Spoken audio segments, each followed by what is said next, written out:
那他妈，这那不灵验，参不了了，成绩这里选赢。 First of all, I would like to wish you all Tashi Dilek and offer you my greetings.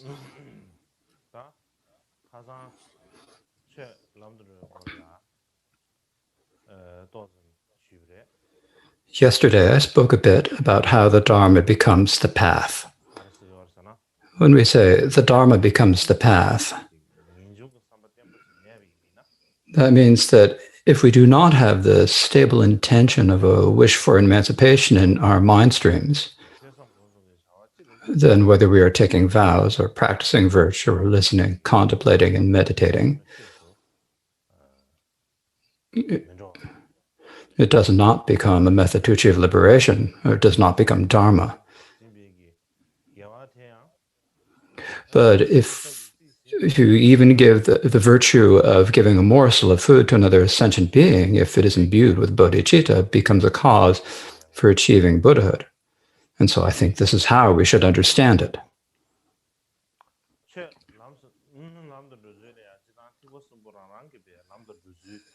Thus, each of the three vehicles has their own way of explaining how the Dharma becomes the path. But if we summarize it, then in terms of the Great Enlightenment, there are two aspects. The way it becomes the provisional path, and the way it becomes the ultimate path to Buddhahood. So these are the two types that are taught. But in this text on the four Dharmas, the way in which it becomes the path to liberation has already been described in the passage that teaches the faults in samsara. So this passage primarily teaches how Dharma becomes the Mahayana path.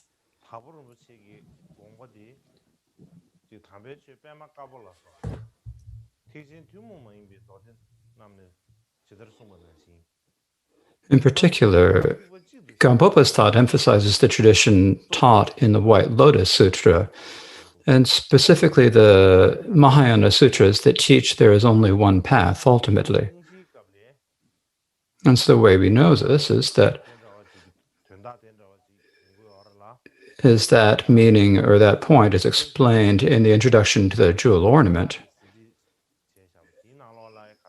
And likewise, also in Flo Lyak's notes on this root text of the Four Dhammas, it is said that in terms of the development of an individual's faculties, the path is taught as three variables in the expedient. So it's saying that this is the expedient meaning, that it is taught in three vehicles, but in actuality, there's only one path. And so the commentary written by Laya also says, in the definitive meaning, there's only one vehicle as a phrase that should be added. This point was explained at length in the White Lotus of True Dharma. And then he also gives many reasons and gives many citations about this, but I will not explain them now. So in brief, the way the Dharma becomes the path described in this passage is taught as it appears in other works of Gampopa. He describes how to establish the basis for the Mahayana path by imbuing it with a relative bodhicitta, and also how imbuing it with ultimate bodhicitta makes it into the actual path that severs the roots of clinging to the truth. And so that is how it is explained. And so among that all, and also there's Lama Sham Yudra, or Lam Saba, who says that saying the Dharma must become the path means that even if the Dharma becomes an antidote for the afflictions and tames your own mind stream, if loving kindness, compassion, and bodhicitta do not take root in your being, it does not become the Mahayana path. You have only achieved the path of the listeners and Pratyeka Buddhas, not that of unexcelled enlightenment. Thus, no matter what, you must do whatever you can so that loving kindness, compassion, and bodhicitta take root in your being. As this says, fundamentally, whether it's Mahayana or not, comes down to the distinction taught about between the distinction between the foundation, the vehicle, and the Mahayana. It comes down to whether you have the Mahayana bodhicitta resolve. And that comes down to whether great compassion has taken root in your being. And so that must be roused through the loving kindness, the seeing beings as attractive. And so in this way, we need to train our mind in stages. It doesn't, relative bodhicitta doesn't suddenly arise all at once. So in order to, I'd like to elaborate on this topic of loving kindness and share some thoughts of my own.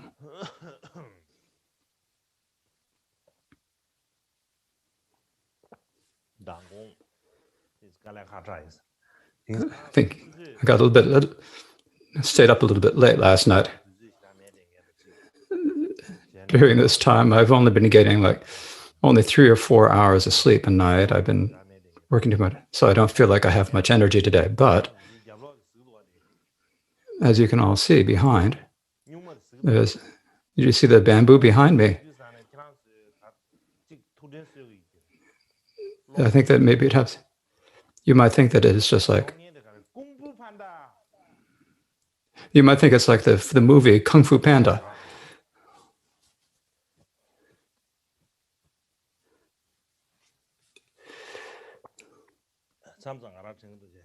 Sometimes I think. They say, you look like Kung Fu Panda. When they say I look like Kung Fu Panda, I think that if I have the bamboo behind me, then you might think that actually the real living Kung Fu Panda is right in front of you.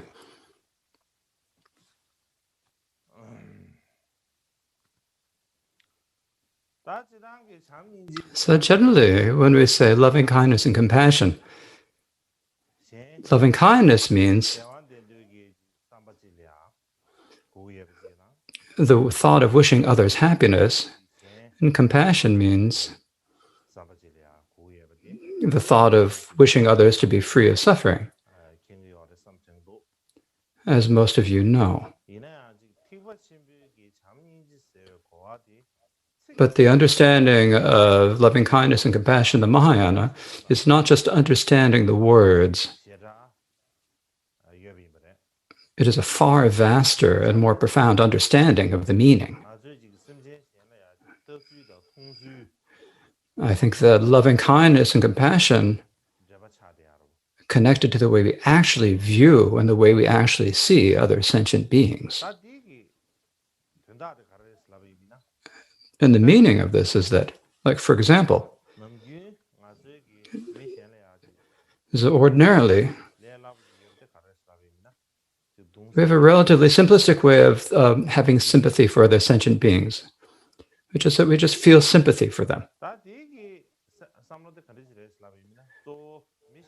And so primarily,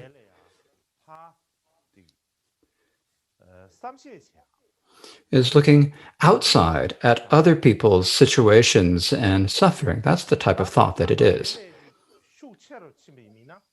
And when that thought grows stronger, then it becomes an intention to share in other people's empathy, of wishing to share in others' joys and sorrows, or empathy. And what that means is, and so that means that we bring others' suffering into our own experience. And it's becomes the intention to put ourselves in their position.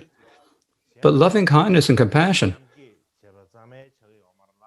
aren't really just feeling sympathy for others. And they're not just bringing their suffering into your own experience. I think that there is an even more profound understanding, an even more profound meaning. And this is because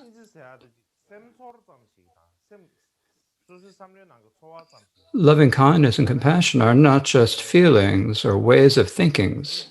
They aren't just sort of attitudes.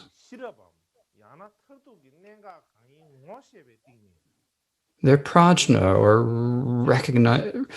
the recognition of what the ultimate critical points are, and that arises, and so that become the conduct and the practice that arise out of those. And so what is the way to recognize? And so what is the manner that we need to recognize this? It is to recognize that we and others are inseparable, or that we and others are equal. So we humans, from ancient times until today,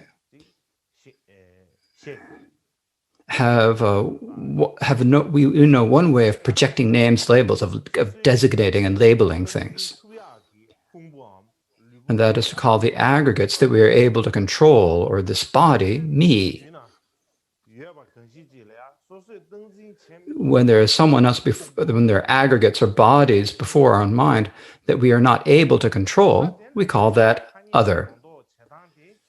And this way of designating or projecting labels, is this something that we naturally know? It's not. It's something that other people teach us. In this way of dividing or calling us me, you, and them, and so forth, is something that we humans have invented for many different reasons.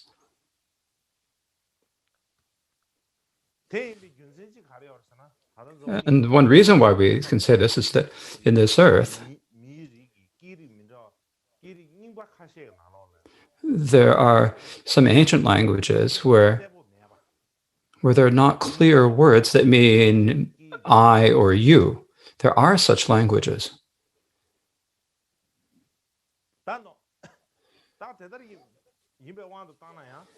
And in terms of that terms, when we think about the ultimate way of looking at it, or another way of thinking about it, is there such a great distance as we think between me and you and them?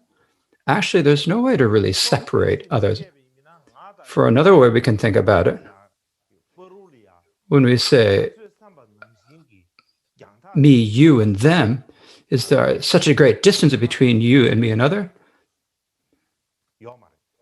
There's not such a great gap between us. Not only is there no great gap between us,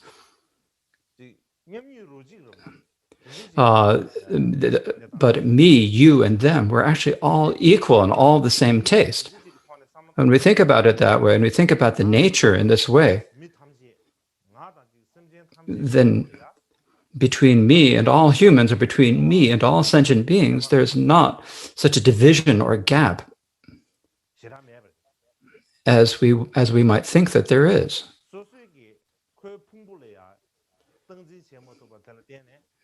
Just because I'm not able to control someone else's body does not mean that it can be categorically determined that they and I are different.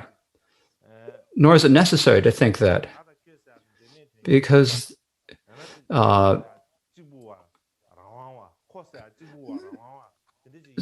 there's not really any evidence or any incontrovertible reason at all of you and me being different, or of they and me being different, being unrelated entities, or of us being single and independent. This is just a projection of thinking that that individual beings are single and independent. We make it up conceptually.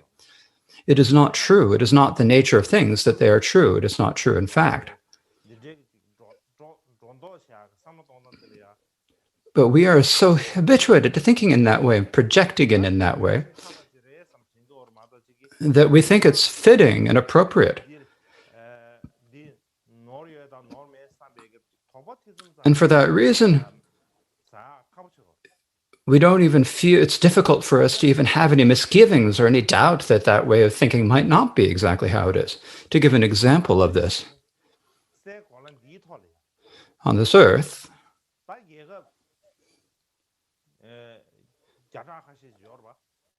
there are a couple hundred nations, aren't there?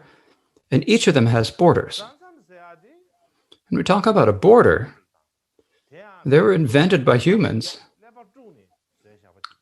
And people had to think hard and work hard and think hard in order to invent them. But if we look at the natural environment, there are no national boundaries and no borders in terms of the natural environment. When a tree grows, it doesn't look to see if there's a national border.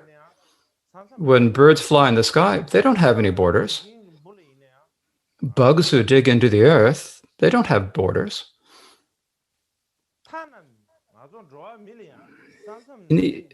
Even in the end, even with people, if you do not explain to them that a border is such and such and show them this, explain to them what a nation is, they won't understand what a border is. Similarly, between you and me, between myself and other, there's no natural distinction or no true division. But we make up names and project them onto things and make up the divisions.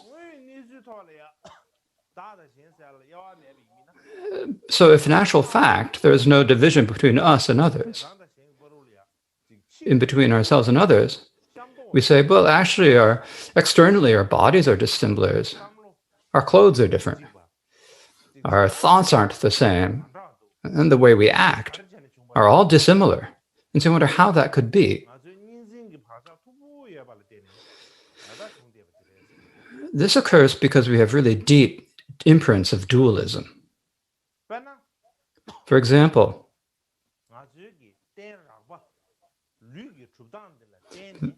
because of the way our coarse physical support, the body, was formed, the way the body of flesh and blood was formed, we have the opportunity to enjoy sensory pleasures.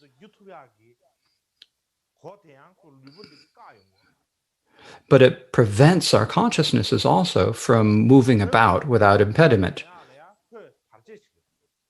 It obstructs us from accessing the full capacity of our consciousness. When we die and are in the bardo, the bodily support of the body in the bardo is like a subtle body or a mental body. That can't obstruct the capacity of consciousness. So wherever we think we're to go, we can go without any obstruction. So that's what it's like in the bardo. And so for that reason, you have a subtle body or even a mental body. That can't be impeded. So it's different. That mental body is different when it's living. And so there are fewer impediments to being able to bring out the full capacity of consciousness.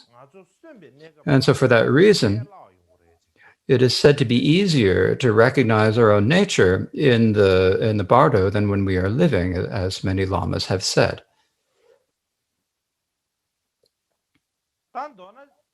So in brief,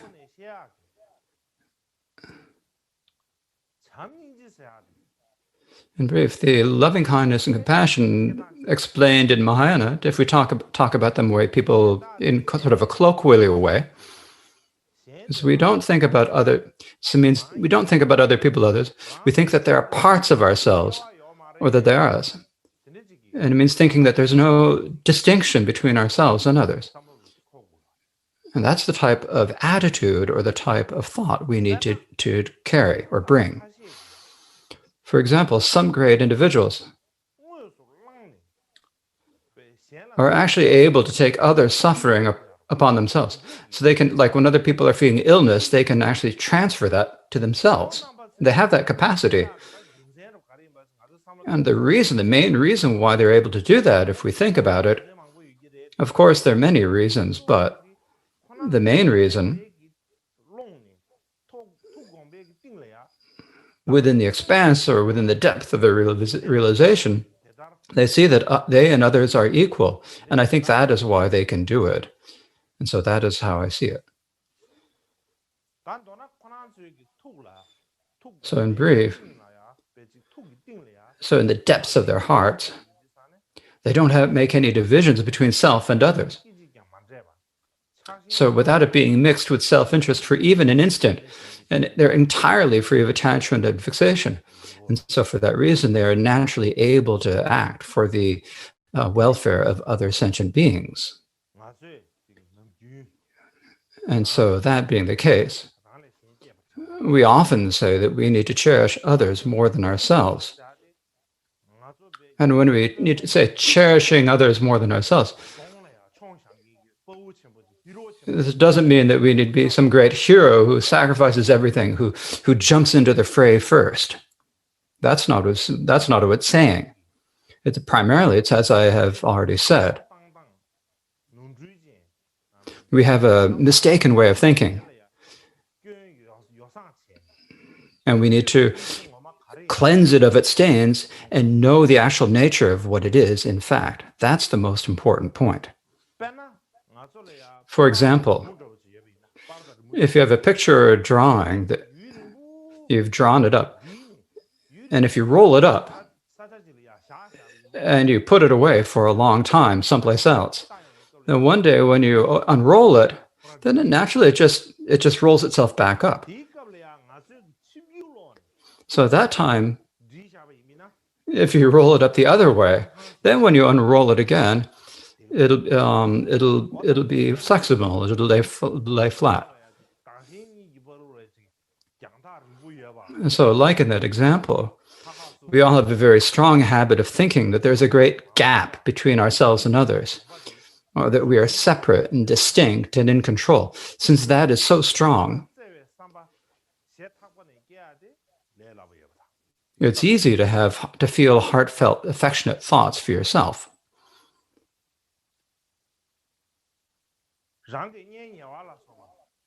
And for your close friends or relatives, where you think of them as being close, it's also fairly easy with them to develop compassion and affection. But with other than them, it is extremely difficult to have such a loving thought for other sentient beings as you have for yourself. So for that reason, when we are training our minds, we first train ourselves in love for ourselves, the wish for emancipation, and then we train in love for others. And then we train in the equality of self and other, then in exchanging oneself for others, and then in thinking of ourselves and others as being inseparable. And so we train our mind in stages. And so this softens or hardens characters. And the ropes of thinking that we are single, or the bonds of thinking that we are single and in control, get looser and looser. In the end, just like the Buddhas and Bodhisattvas, we will be able to realize that we and others are all equal. And I think that we can do this. If we think about it from the perspective of the Buddhas and Bodhisattvas, so what is it like for them? In terms of the perspective of Buddhas and Bodhisattvas, there's probably no distinction between us and them. We become like a part of the Buddhas and Bodhisattvas. And I think that that is how they think. Thus, when Buddhas and Bodhisattvas act for the benefit of others, they don't have attachment to anyone, and they treat everyone completely equally. Likewise, when their qualities of abandon and realization reach such a high level, they transcend the coarse aggregates in the body of flesh and blood. And so their realization has transcended the body, and so their consciousness dwells in an unimpeded, unobstructed way. And so because of that, the connection between us and Buddhas and Bodhisattvas primarily comes from a connection of the mind, from faith and longing and so forth. So normally we need to make a connection to someone, so we have to speak. But for the Buddhas and Bodhisattvas, you don't need to talk. Generally, we recite orally, and they can hear that. But the main thing is that whatever thought occurs to us, or whatever motivation we have, the moment we have it, they immediately know it. And they immediately know it clearly the moment they arise. Thus, normally, when we're reciting prayers and aspirations or whatever, our minds and our mouths have to be together. is if they aren't together, if we like pretend, if we're try to be clever and pretend, then we're only fooling ourselves, and we can fool other people, but we aren't able to fool the bodhisattvas and Buddhas. The reason is because they know it all very clearly. And so that being so, at any time, we must have pure motivations and faith and devotion. This is very important when we pray and supplicate the Buddhas and Bodhisattvas. This is extremely important. And that is the reason why. When we're reciting prayers and aspirations, what we're thinking about, are pure or not, is important.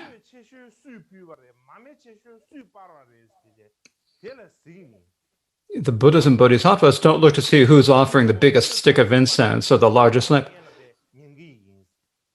They don't think, whose prayers are they listening to? They don't first think to that, who are the VIPs, or, they don't think about offering refuge to the VIPs first. That's not how they think. In the actual matter of fact, whoever is praying for them, the Buddhas and Bodhisattvas know the hopes and prayers of all sentient beings. The moment the beings make those, they don't make any distinctions of who is prayed first or who is most important. In other words, they know all the situations of whether you're happy or sad immediately at the same time. And so there's no distinction of earlier, before, or closer and more distant. So if you think about it in terms of the bodhisattvas and bodhisattvas, not only is there no distinction between us and them, they also don't see any distinction between us and other sentient beings. And so that being so, they always look at us as if we were family.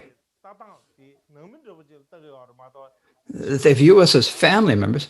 They never see us as outsiders or non-family. But we don't believe strongly enough. And so we think of the Bodhis and Bodhisattvas as being outside. We separate them out and put them on a high pedestal far off. And that's how we identify them. And once you've put them on a pedestal and far away, we get the feeling that the Buddhas and Bodhisattvas are distant from us. But in actuality, the Buddhas and Bodhisattvas accompany us like a bodhisattva in the shadow. They're never apart from us, even for an instant. They're not so extremely far away in some, akanishta or other pure realm. This was something that we need to look at a telescope to see. You had to get a huge telescope to look at the Buddhas and Bodhisattvas. That's not what they're like. In brief, the loving kindness and compassion as taught about in the Mahayana is a presentation on that sort of a presentation of that sort of a deep and profound and ultimate nature. If we can know what the situation and the way things are is by penetrating the critical points. If we are able to know them, then say, may all sentient beings be happy, or may all sentients be free of suffering, is no longer a mere aspiration. It's not just a dream. It's something we can actually do. To give an example. For example, if we want to make ourselves happy, if we do something that we like, are we able to do it? We think it's possible. We don't think that we aren't able, or that it is impossible, right? And so for that reason, so on that day when we are able to see that we and all sentient beings are inseparable, you'll have that same sort of thought for all sentient beings. And so that day when you have that thought, you saying, may all sentient beings may be happy, may they all be free of suffering, becomes something that you feel like you can do, not something that is just a mere hope.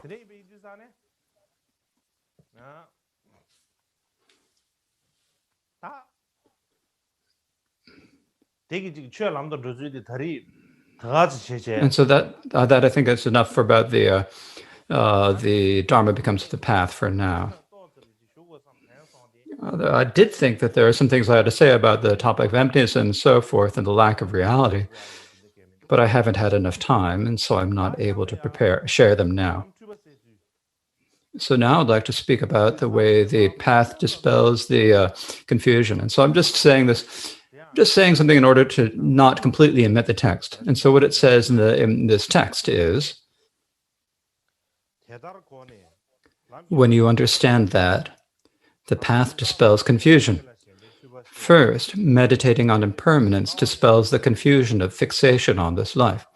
Meditating on karmic cause and effect dispels the confusion of wrong views. Meditating on the defects of samsara dispels the confusion of attachment to the samsara. Meditating on loving kindness and compassion dispels the confusion of the foundation vehicle. Meditating on phenomena being like dreams and illusions dispels the confusion of attachment to things being real. In general, the higher dispel the confusions of the lower. So generally,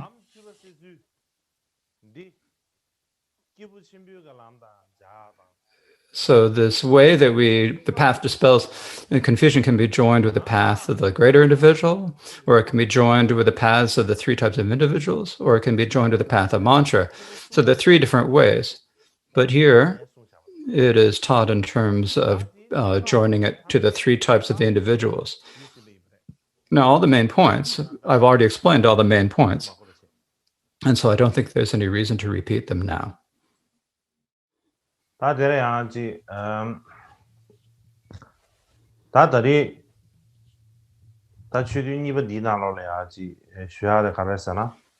now what I will speak about in this second session is how confusion arises as wisdom.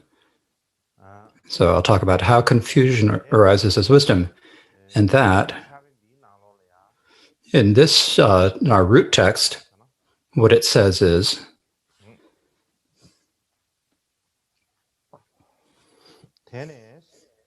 so next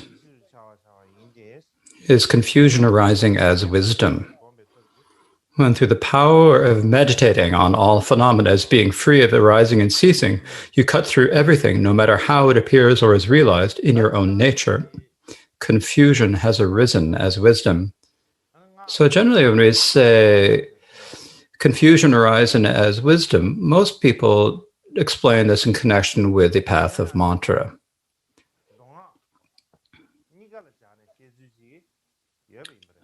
But there is a way to explain it in connection with both Sutra and Tantra.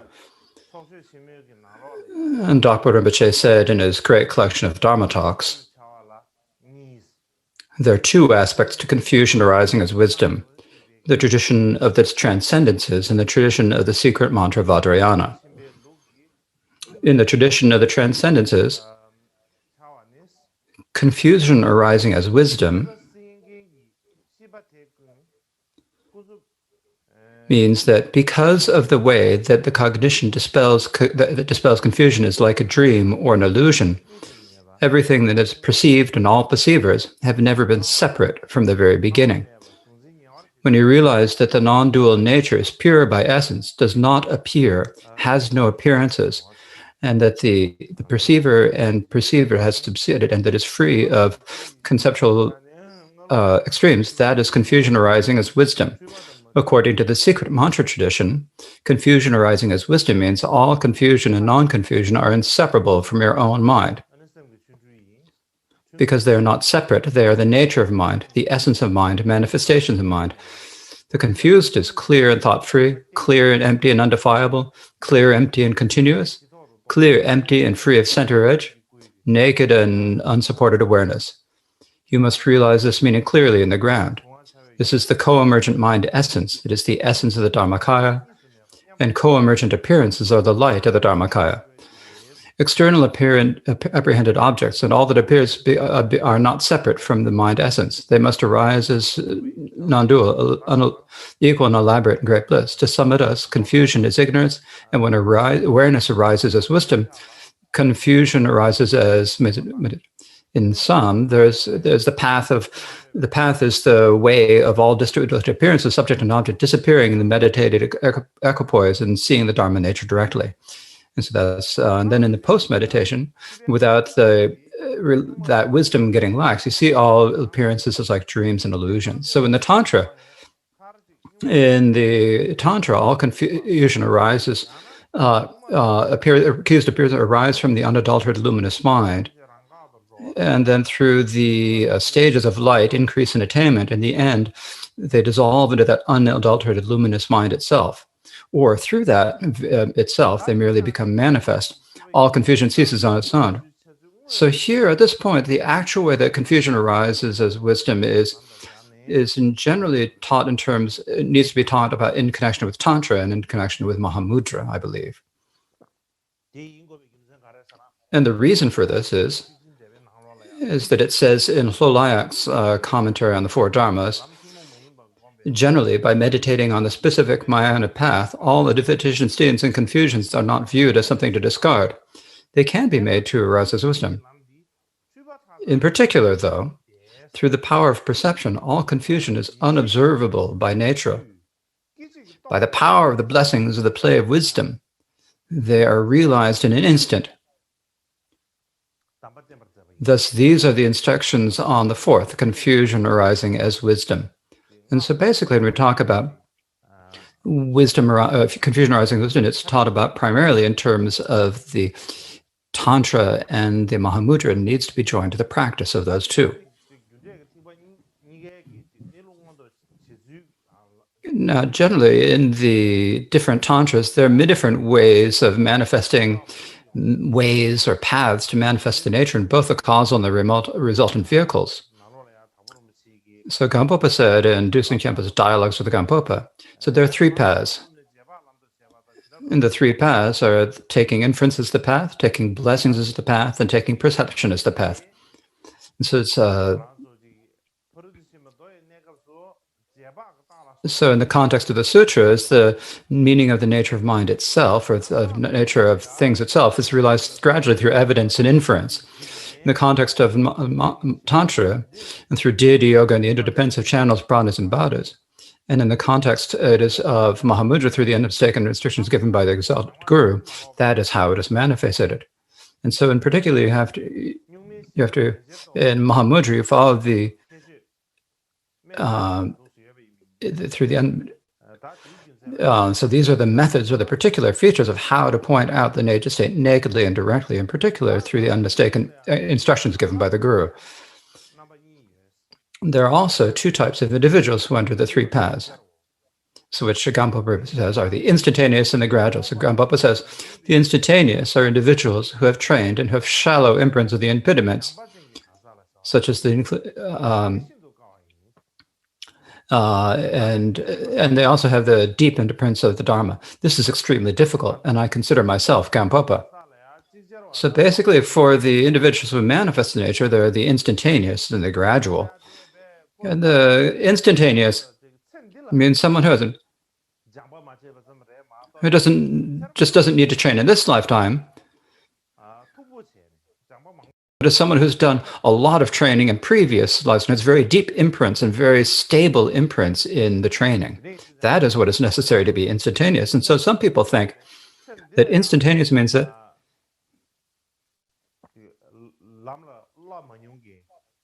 someone who has never trained the path and someone who has never trained in previous lives. If you think that, it is mistaken. So generally in all scriptures, the most well-known is the method of chaining through by entering the three trainings in stages, or by following the stages of the paths of the three types of individuals and training in them in an order. So this is what is most commonly known. And so there are many people who say that the Dabokaj explanation of the instantaneous methods of manifesting the nature are not right, that they're inappropriate. Many people have made such objections. The most famous objection is the Sakya Pandita. In his exposition on the three vows, he makes many objections to the Kagyu, and one of these is about how one trains the path. And the words is in the present Mahamudra and the Dzogchen of the Chinese tradition are going from the top to bottom and the bottom to top. Other than giving them the names of instantaneous and gradual, there is no distinction in the meaning. So when the Dapo Kagyu say that there's a difference between the instantaneous and the gradual individual, he says that they're following the Chinese traditions. And among them, he talks about the Chinese Dzogchen, and I don't know what the Chinese Dzogchen tradition. I don't think that there's any Dzogchen in China. But when he's talking about the Chinese Dzogchen, what he probably means is the Chinese Zen tradition. And that Chinese Zen tradition is what Tibetans call that the Chinese Hashang. And the reason why they call it the Chinese Hashang view is they've come from, it's a tradition that has come from the Chinese. And so it's one reason why they're called Chinese. And Hashang means, Hashang is actually just a Chinese word. If you were to translate it into Tibetan or English, it would mean Kempo, or it'd be abbot, the person who gives the vows. And that's what is understood. But these days when we say Kempo,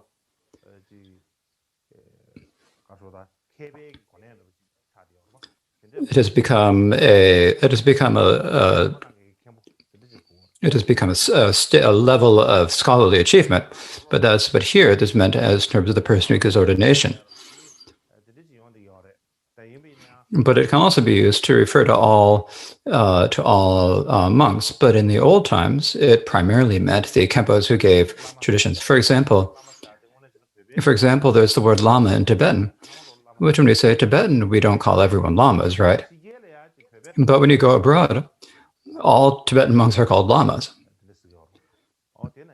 They use the word lama for all Tibetan monks, so that's the same. So basically, in 786 AD, in the Tibetan histories,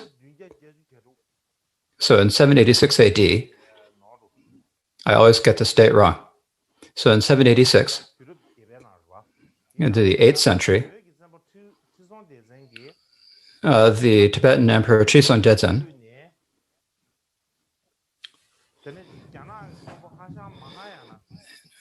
invited from what's in present-day Tunhong in China. He brought the Kempo Mahayana, or great vehicle, and he invited him to Lhasa. And so while he was in Tibet, Kamalashia and other Indian scholars,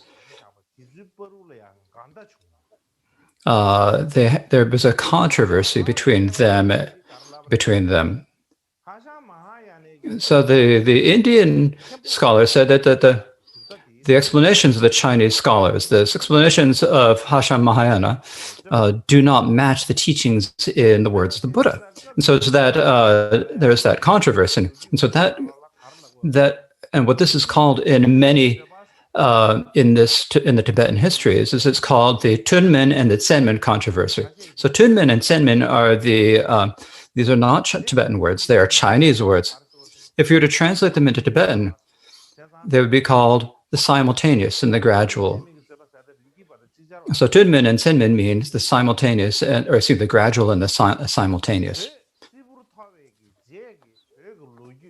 So later, there were most of Tibetan history letters there are probably 90 different separate translations.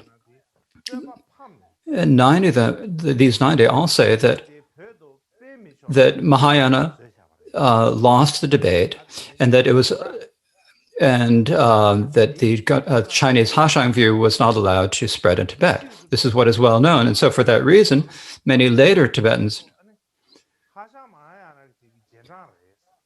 say that the Tapo Kagyu are followers of the Chinese Hashang and that they're wrong vows. And they spent many years wearing black hats in teaching that. But later there were many texts in Dunhuang. There are many texts from the time of the Tibetan emperors, and among them there is one about the pith instructions of. There is one about the Mahayana instructions on instantaneously realizing the nature, and so this was written in the year 794. And this is the same year as the Tunmen and the controversy about the simultaneous and gradual views was completed. It was the same year.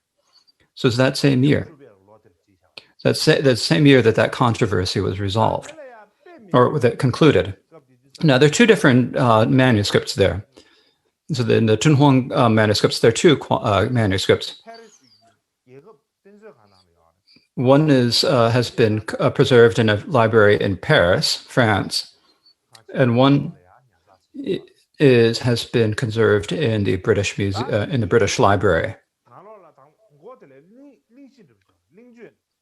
Now there is an introduction at the beginning of this manuscript, and what it says there: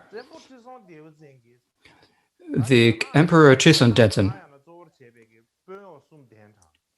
invited three masters from, including Kempo Mahayana, and they brought 30 Brahmas from India. When Mahayana was there was. This is the time when the empress took monastic vows, and the person who gave her the vows was the Chinese Hashang Mahayana master. Now the next year, there's the monkey year, and I'm not sure which year it is because I haven't researched.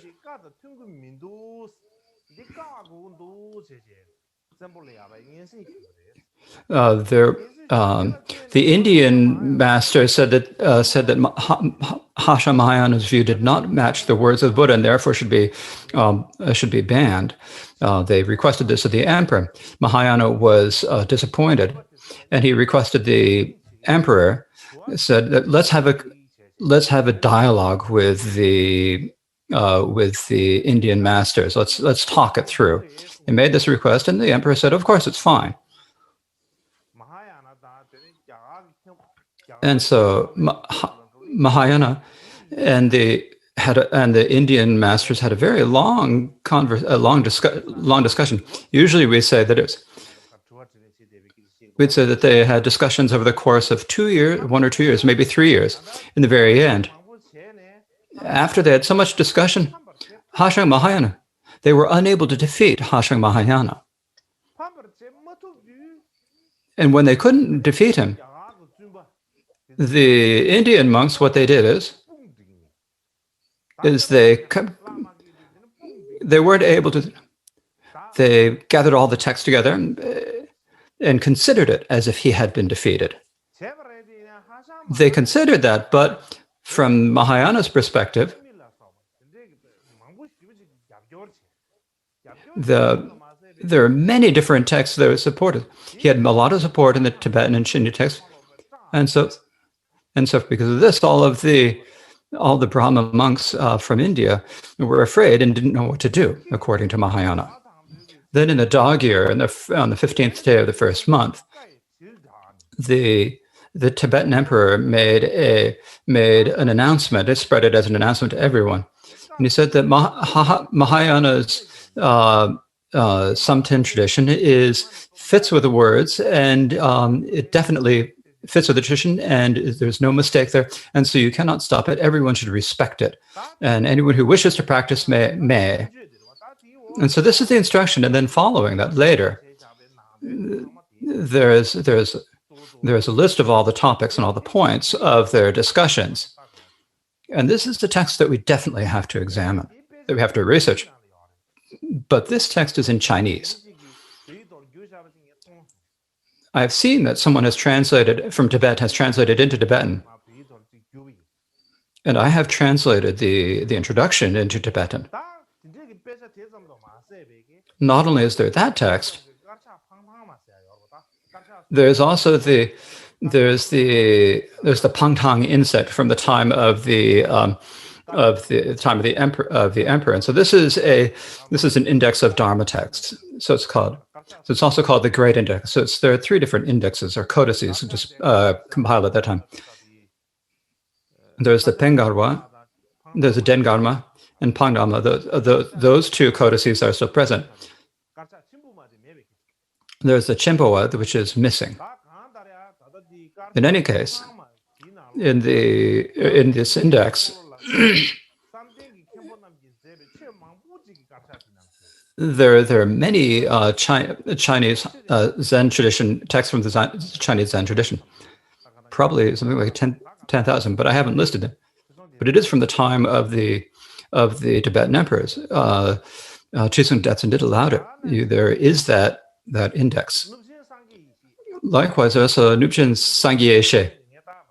I'm not exactly certain when he was born, but usually when I teach it, it seems like he probably was at the time of the time of Chisung Detsen, and some people say that he was later. So I haven't had a chance to check his dates of birth. But in any case, but this is an old text. And what it says is that the tradition of the causal vehicle, the 2 types of sharp and dull faculties are the institutus and gradus. So because of the distinction between sharp and dull, they're the 2 types of individuals, the instantaneous and the gradual. And the gradual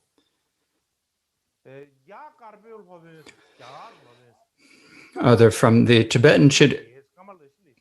They assert the texts of the Indian Master Kamalashila. And these are not entirely. And these do not have the entire. These are not the texts of all of the entire and definitive meaning. The instantaneous lineage are the tradition that went from Kashyapa to Dharma Bodhi. And so then it says, and then the last in this is Hashang Mahayana, are the texts, the simultaneous tradition. These are the complete set of scriptures. And so what he is saying here is that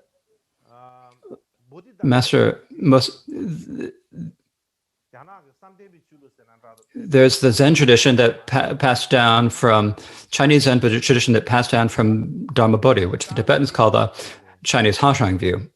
And so that is the tradition that this is identifying.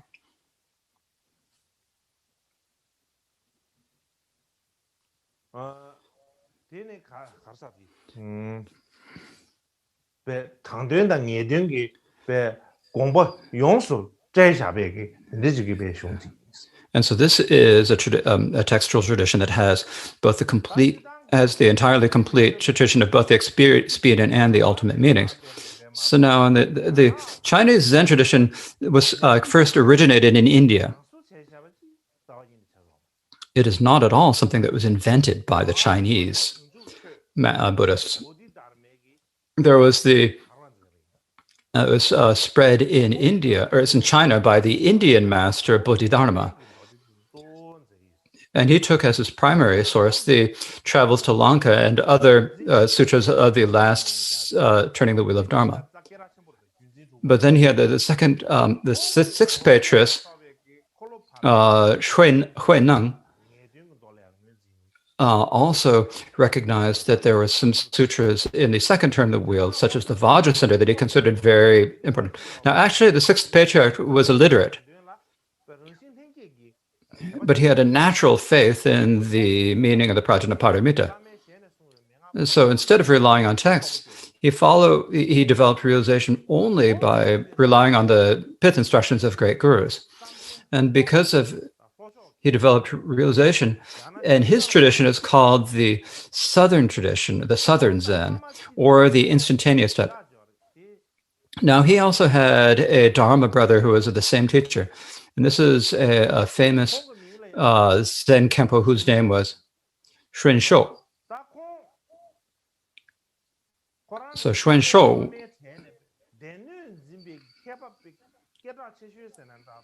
became well known among all the students, all the students of his teacher. He became the one of the most learned in the.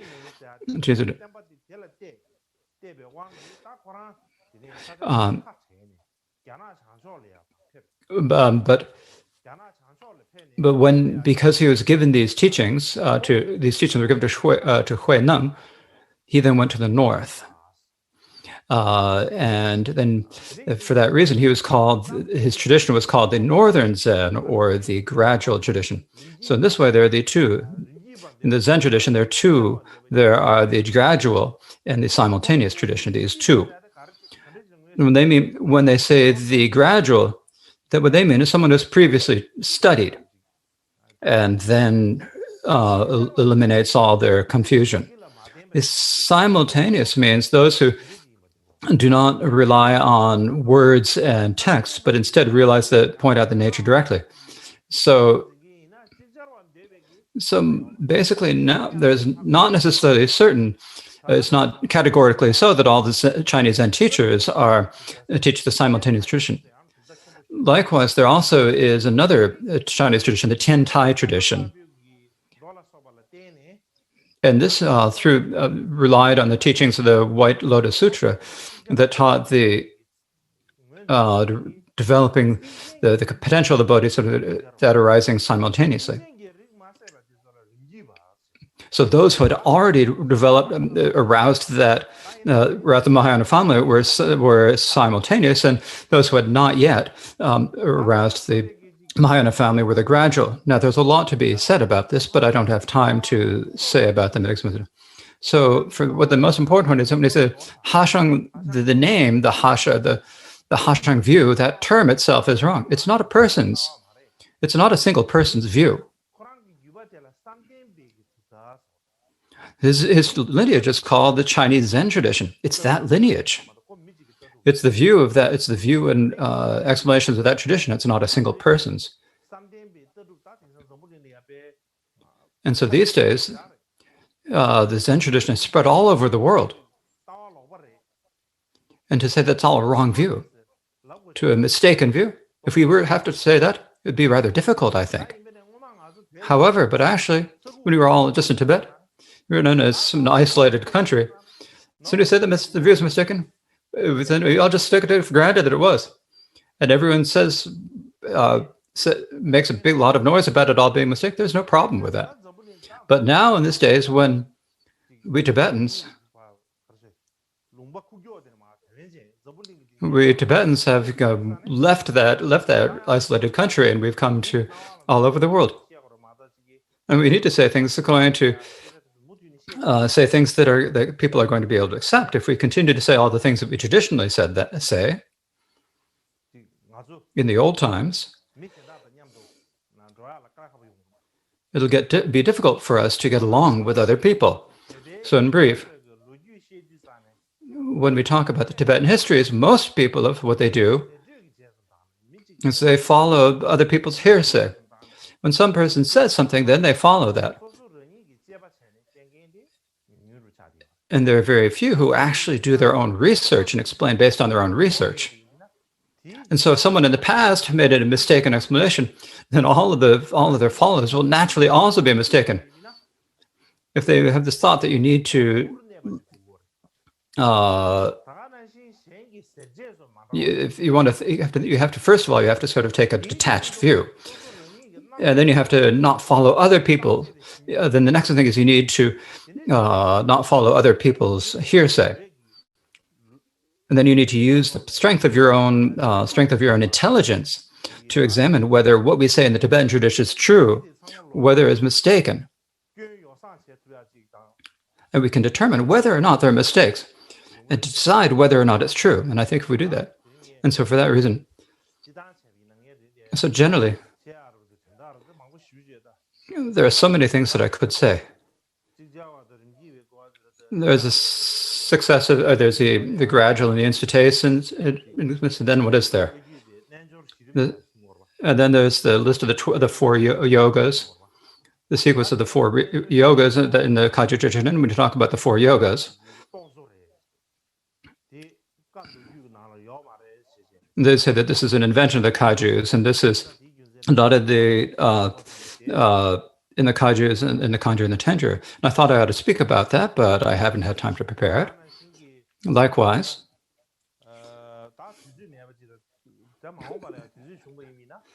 there's no time. So in the future, if there is more time, I would like to continue and explain more about these. So next, so generally,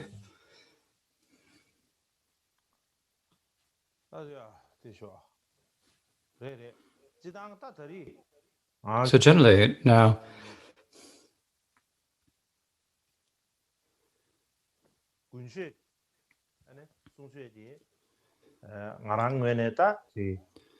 this I've done as much as I could to give the best teachings I could during this Gunshu teaching. But I do not think that it turned out 100% as I wanted to do, that it turned out well. But basically, in order to not to break the cycle of interdependence, and so that as not to disappoint you, I think I've explained enough to do that, or taught enough to do that.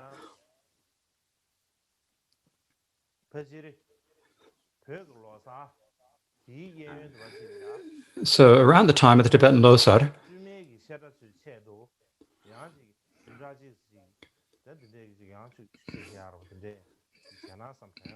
I think maybe we'll have a teaching for the nuns Shedras. But we haven't, I can't tell you, we haven't determined the dates.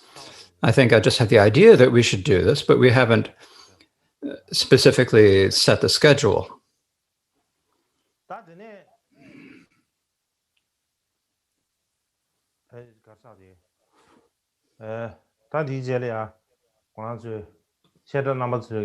So next,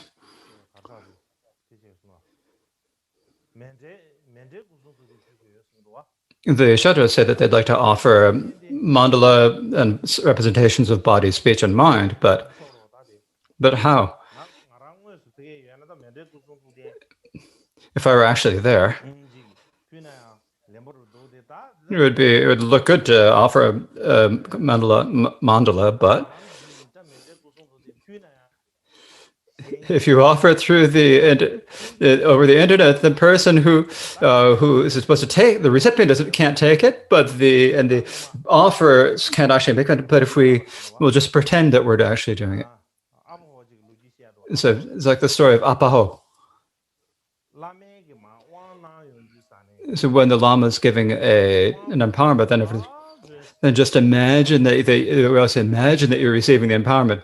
So the Tibetans said, "Oh, there's something to say." They think, "Oh, this is great." And so he took some butter, and he offered the butter to it, and he said, "Lama, please imagine that you're receiving this butter." And then he took it back for himself. So it's like that. So that's the way it's like.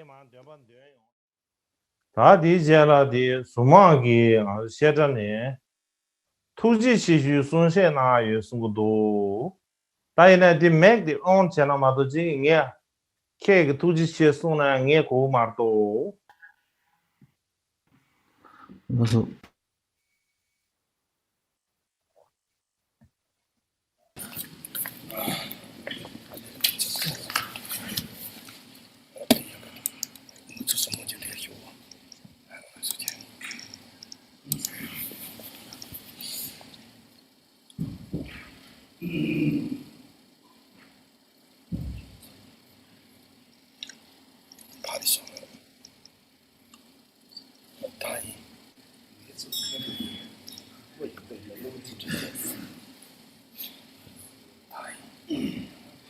We are now having a thank you speech put on by the Surmang Monastery.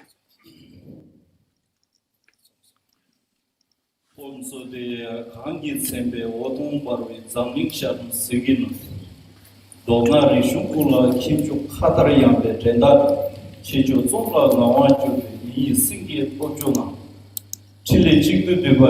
Kempo Topten from Surma Monastery, opening with some verses.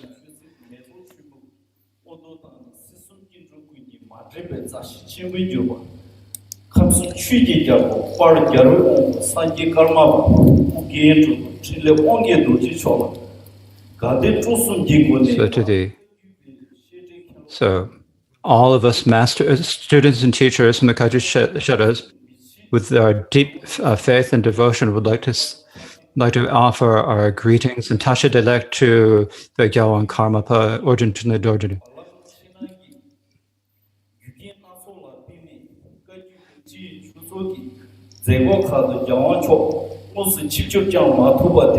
So because of many conditions and situations, the Gyawan Karmapa was unable to come in person.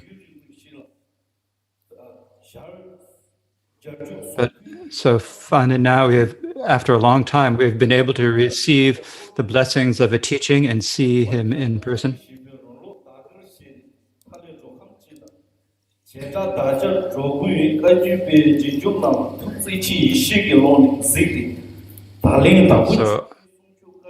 So is now following the tradition of the Kagyu masters, explaining the teachings of the past, giving us the teachings on the 4 Dharmas of Gampopa. And we have all students, we have the opportunity to listen to the nectar of his teachings on the teachings.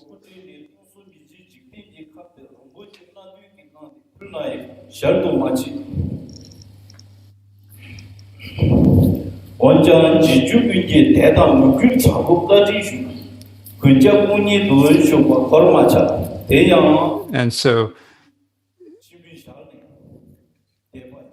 we have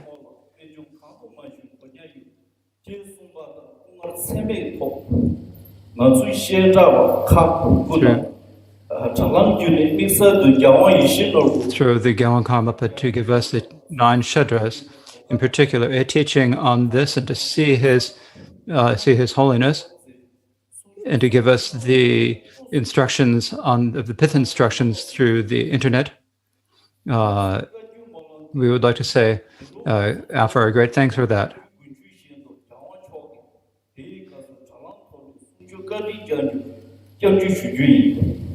And so, because we did not want the Kagyu Gunsha to be entirely missed this year, we asked His Holiness to give the teachings over the internet.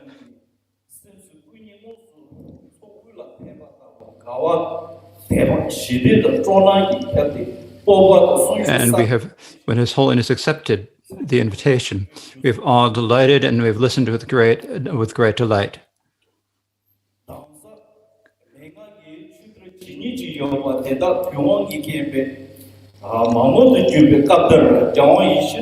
And so we have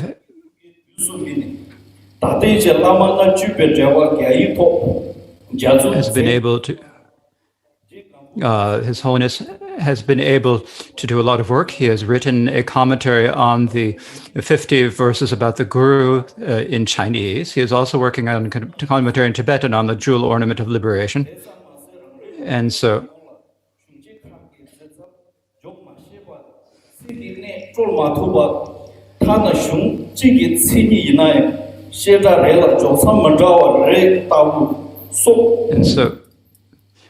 there are many different ways of explaining the different,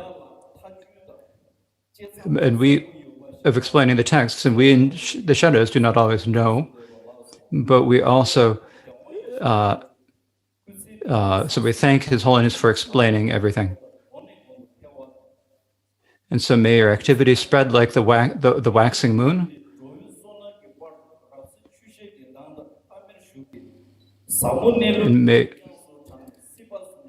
And may be able to guide all sentient beings gradually to the state of realizing the profound nature.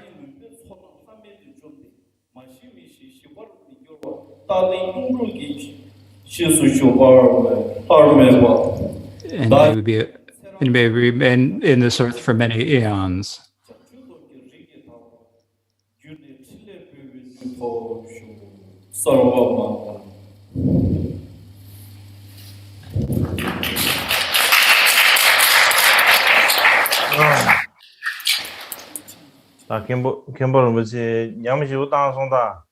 So Khenpo Rinpoche was really kind of showing off.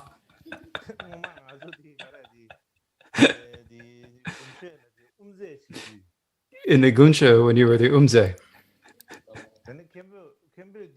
What Kempo did when he was playing the cymbals.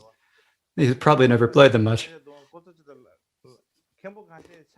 So Kempo is probably he got blisters from holding the cymbals. So I had a lot of difficulty with it. So thank you.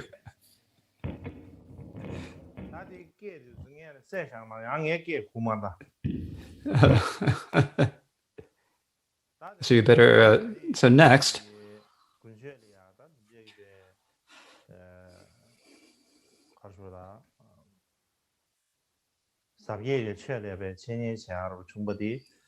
This opportunity to teach the profound and vast Dharma in the Shuddha, I feel, is a very great fortune for me.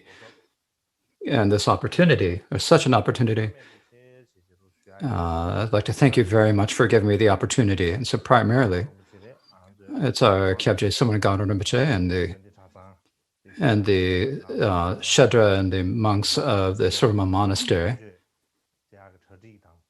You have done all the preparations for this and made the request for this. And so I'd like to thank you all from the bottom of my heart. And next, I don't have much else to say. When I look out, so generally, I don't have the qualities of abandonment and realization that the great masters of the practice lineage of the past did, but now in this degenerate time, and in particular at a time when the Kagyu teachings are in a difficult situation, I feel a bit of a enthusiasm or determination about that. Particularly, for the past couple of years, the feeling that I've had is, I think perhaps I need to live for a long time.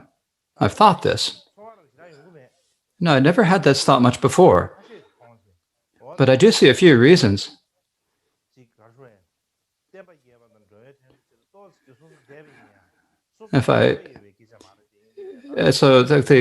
If I can do something for the beings of the teachings, this isn't a question of my own capacity, but there's a sense of if you get the opportunity, you can't do it. If you say someone else is going to do it and hope for someone else to do it, it's not going to work. In particular, in the future, there are the masters and the Kagyu great Rinpoches will continue to happen, but sometimes.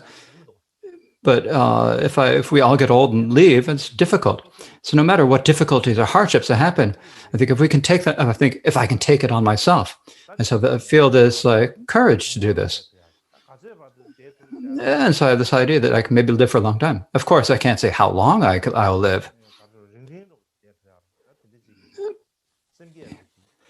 But I do have the resolve to live a long life. And that's the feeling I have in my mind. So this year, so generally it's my obstacle year, but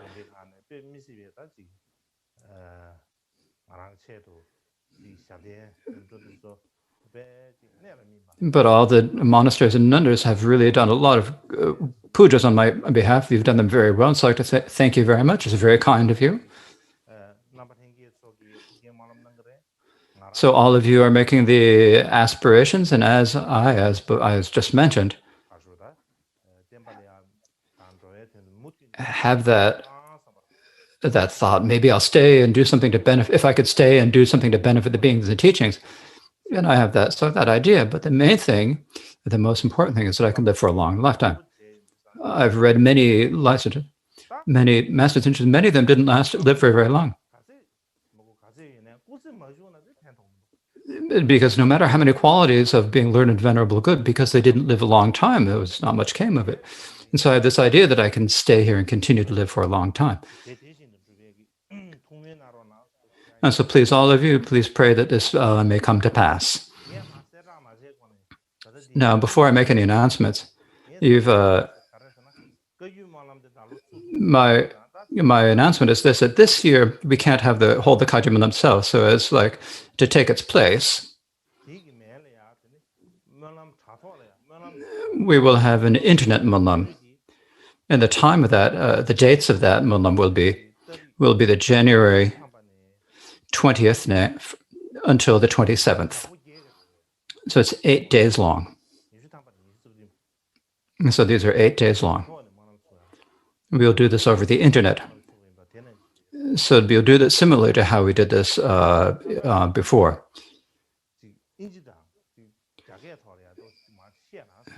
But I thought I would make this announcement in English and Chinese as well. But I'll pretend that I can speak in these languages. I have to check my voice first. 2020 was a difficult year for everyone because of the COVID-19 pandemic. And in 2021, it is not possible to hold the Kagyu Malam in Bodh Gaya. So from January 20th to January 27th, there will be a program of 8 days of prayers called Aspirations to the End Adversity. Like before, there will be different prayers every day. The sessions will start at 1300 GMT, and the prayers will be available in an ebook on the Dharma ebooks website. They have one Dharma ebooks website. OK， 由于这个疫情的关系呢，就2020年呢，就是对于这个每一个人来说的话，都是非常辛苦的一年。而今年的这个2021年的这个祈愿法会也无法举行在菩提迦耶，所以呢，从这个月的这个20到27号，我会带领大家进行为期8天的网络共修，叫做除障祈愿共修。跟去年的这个祛病消灾的共修一样，我们每天都会念诵不同的内容。8天当中呢，每天的这个共修都会在格林位置就是标准时间的这个13点钟开始。共修的法本也将在这个近期上传在这个 Dharma ebook 的这个正法电子是吧？正法网站是吧？电子书的这么一个网站上，所以呢，之后大家都可以下载。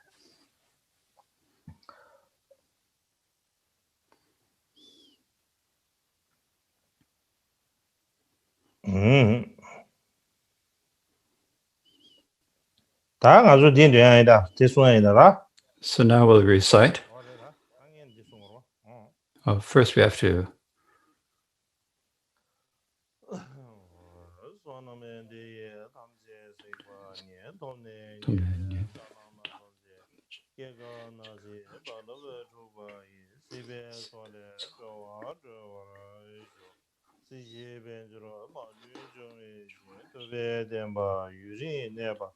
진진 셰베 기부 당바는 벤주루 기진 유린 샤덴쇼 개근인지라서 까마바 예근 첼레지그 까마 개근 동서 왕그로 까마바 우옌존데 첼레 샤덴스 청아 신부라엔 동해 semjen 다기 개바 제와 섬예소 최전 제제쇼 아디 나 나무 구루 라마 나다 이담 겐구루 나 조조 뒤손 야와세단지 나라 제공 나게 면라마 너의 시신 주베 든기로 셀라 다다다예 심젠 감지게 선그로 남다 간레레게 고수민용메 계속 주게나 야와 구지 야스런 주게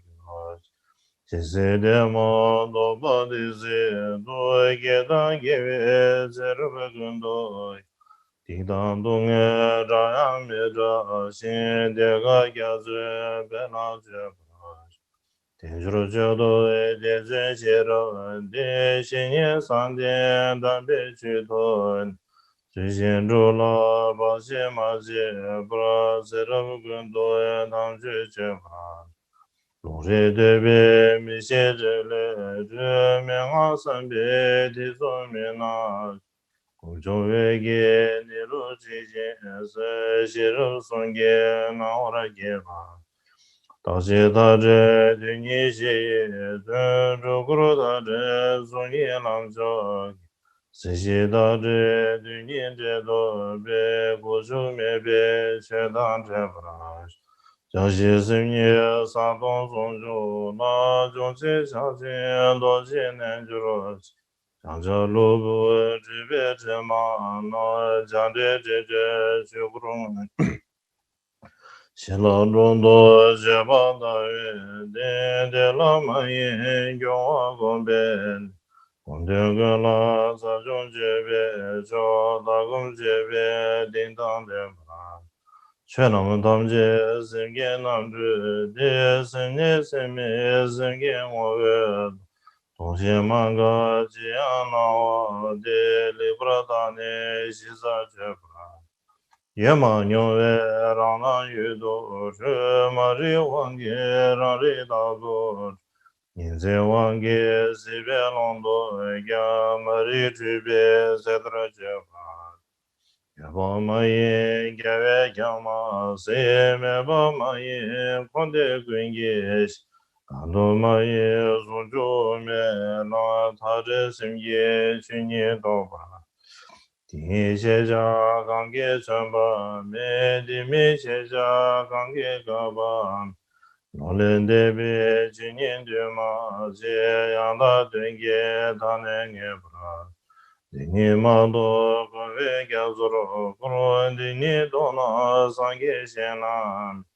당신 뒤에 뒤면 가야 매춘이 그지 산에를 보라 너야슬로 너야슬인데 너야슬로 주야랑게 예야슬로 가야슬인 배로도 담지 생라제 르제즈베 공제마레 진타면 주지 롱게마제 마제 뇽브라 람본조세 베심데 냠레 게신 용라 차라도 베 월업르한서 예요베심게 조앙게 티모뇨베 지마단제 베신에 겨서 메요뎀 다메즈라 양양데베 제도메드네 지신라그레 야메델라 데손제바 니 취메랑어 랑게셰바